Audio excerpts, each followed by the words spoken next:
잠언의 말씀에 함께하는 모든 이들에게 주님의 은혜와 평강이 가득하시길 바랍니다. 안녕하십니까? 잠언을 묵상하다의 전재한 목사입니다.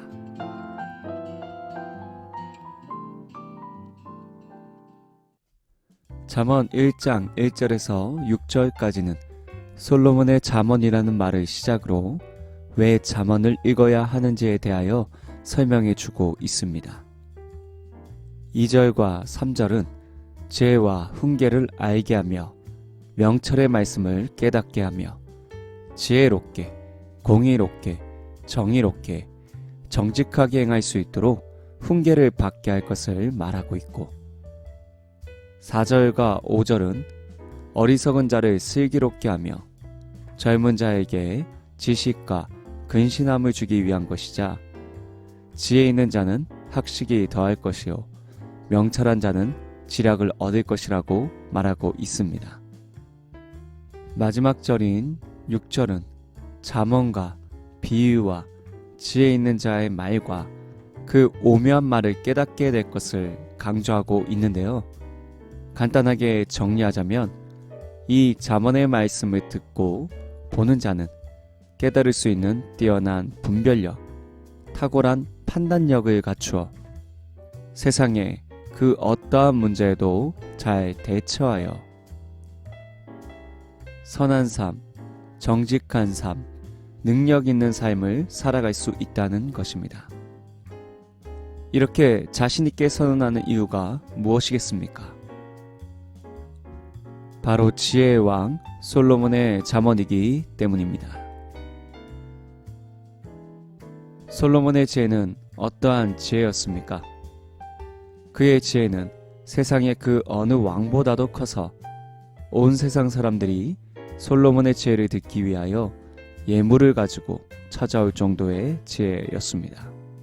대표적인 인물로 아라비아 반도에 있던 스바의 여왕이 솔로몬의 명성을 듣고 그를 시험하기 위하여 어려운 문제를 들고 찾아왔지만 솔로몬은 질문에 대답하지 못한 것이 하나도 없었습니다. 여기에 스바의 여왕은 솔로몬의 모든 지혜와 함께 그의 지혜로 만들어진 뛰어난 왕궁과 건축물 등을 보고 크게 감동하여서 이렇게 말합니다. 솔로몬의 소문을 믿지 못하였지만 친히 보니 사실이었으며 자신이 들었던 것의 절반도 되지 못한다고 말입니다. 그러면서 당신의 지혜를 가까이서 들을 수 있는 신하들이 복되다고 이야기하며 자신이 믿는 신이 아닌 이스라엘의 하나님 여호와를 송축하기까지 하였습니다. 여기에 이보다 많은 향품이 다시 오지 아니하였다고 기록할 정도로 많은 선물을 주고 갔었는데요. 이는 그만큼 굉장히 큰 감동을 받았다는 것입니다. 이와 같이 근동 문명의 오랜 역사를 가진 강력한 나라의 모든 지혜보다 뛰어난 지혜로 인해 천하 모든 왕들이 사람을 보낼 정도로 그리고 친히 찾아올 정도로 솔로몬의 지혜는 대단했습니다. 그렇다면 이렇게 대단한 지혜를 갖게 된 비결은 무엇일까요?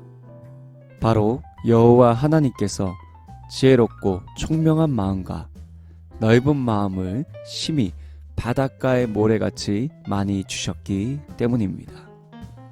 사람들은 솔로몬의 지혜를 들은 것이 아닙니다. 솔로몬의 입으로 전해진 하나님의 지혜를 들은 것입니다. 온 이스라엘은 솔로몬의 판결을 두려워한 것이 아닙니다. 그의 속에 있는 하나님의 판결을 보았기에 두려워했던 것입니다.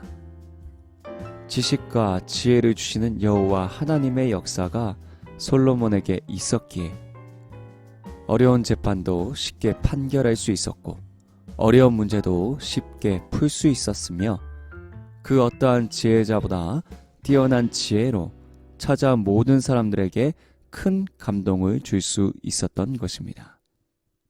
그러므로 잠언은 솔로몬의 잠언이 아니라 솔로몬을 통해 말씀하신 하나님의 잠언인 것입니다.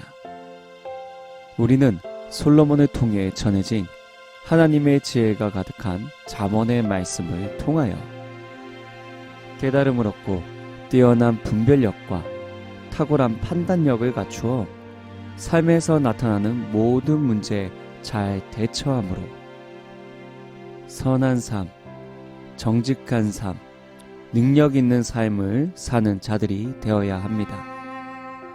그렇게 된다면 솔로몬과 같이 하나님의 능력을 나타냄을 통해 많은 사람에게 큰 감동을 주어 주님을 성축하게 하는 사람들이 될 것입니다. 이것이 바로 하나님을 나타내는 성도의 삶인 것입니다. 이 삶을 이루셔서 하나님의 영광과 함께 평안한 삶을 누리시기를 간절히 소망합니다.